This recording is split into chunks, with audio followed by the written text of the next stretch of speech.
ঢাকা বিশ্ববিদ্যালয় কেন্দ্রীয় ছাত্র সংসদ ডাকসু ছাত্র রাজনীতির সবচেয়ে আলোচিত ও মর্যাদার মঞ্চ, যেখানে জন্ম নিয়েছে বহু জাতীয় নেতা, আর এই অঙ্গনেই উপস্থিতি রেখেছে ইসলামী ছাত্র শিবিরও। সংগঠনটির জন্মের পর থেকে ডাকসুর ইতিহাসে তারা ৬ বার নির্বাচনী লড়াইয়ে অংশ নিয়েছে, তবে কেন্দ্রীয় পর্যায়ে খুব বেশি সাফল্য তাদের হাতে আসেনি। দীর্ঘ বিরতির পর এবারের ডাকসু নির্বাচনে নতুন করে নানা সংগঠন সক্রিয় হয়েছে। ছাত্রদল, ছাত্র শিবির সহ বিভিন্ন সংগঠন ইতোমধ্যে প্রার্থী তালিকা চূড়ান্ত করেছে। ফলে এবারের নির্বাচন শুধু শিক্ষাঙ্গনে নয়, জাতীয় রাজনীতিতেও তাৎপর্যপূর্ণ প্রভাব ফেলবে বলে মনে করছেন পর্যবেক্ষকরা।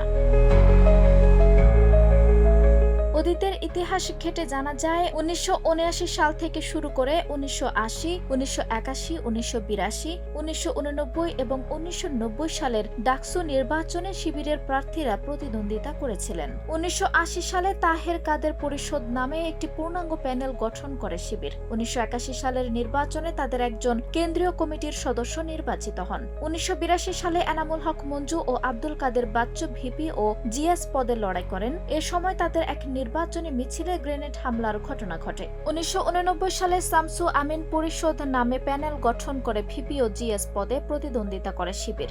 ১৯৯০ সালের নির্বাচনে তারা কেন্দ্রীয় ৩টি পদে প্রার্থী দেন। তথ্য অনুযায়ী ডাকসুর কেন্দ্রীয় কমিটিতে শিবিরের প্রার্থী মাত্র একবার জয়ী হয়েছিলেন, তাও আবার ১৯৮১ সালের একজন নির্বাহী সদস্য। তবে হল সংসদ নির্বাচনে বিভিন্ন সময়ে শিবির সমর্থিত প্রার্থীরা একাধিক পদে জয় পেয়েছেন। ১৯৮৯ ও ১৯৯০ সালের নির্বাচনে তারা তৃতীয় স্থানে অবস্থান করেছিল বলে দাবি করেন সংগঠনটির সাবেক নেতারা।